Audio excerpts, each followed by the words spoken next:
Okay, today we are going to discuss adding fields to a task. The same goes by adding fields on a project, adding fields by subs, adding fields by clients, or any available table that has been created under your app. We will not focus on creating new tables, which will be discussed in another chapter. In this chapter, we will only discuss adding new fields on existing tables. So let's go to a task. While you are watching, we assume you have a task table in your system. So let's explore a task table.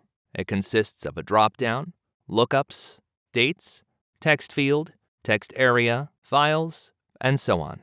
Now, we want to create a new field, actually a dropdown field, telling us the type of task. Sometimes a task is internal, and sometimes it's based on a client. So let's start. We go to Settings, then we search the table where we want to create a new field. In this case, it's Tasks. Click on the pencil. In this window, we see all the fields related to that specific table, which is Tasks. Let's create a new column.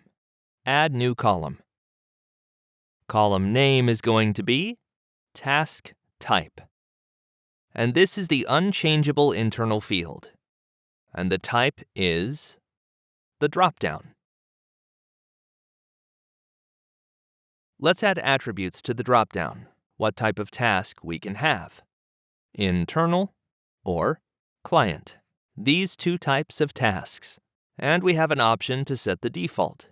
In this case, the default will be the client, as usually we deal with tasks for the client. Okay? Submit. Now, is it required? No. Let's see more additional options. We want this displayed on the list? Yes. We want this field to be searchable? Yes. We also want to record history when this field is changed. We will talk about that at length in another video. All other attributes is not relevant at the moment. It's more for advanced stages. And that's it. Now, the size of the field we leave as small. And one last step. Where do we want to display this new field? Currently, it's displayed at the bottom. Let's move it up underneath the reference button. Click Save. Let's go back to Tasks. Let's create a new task.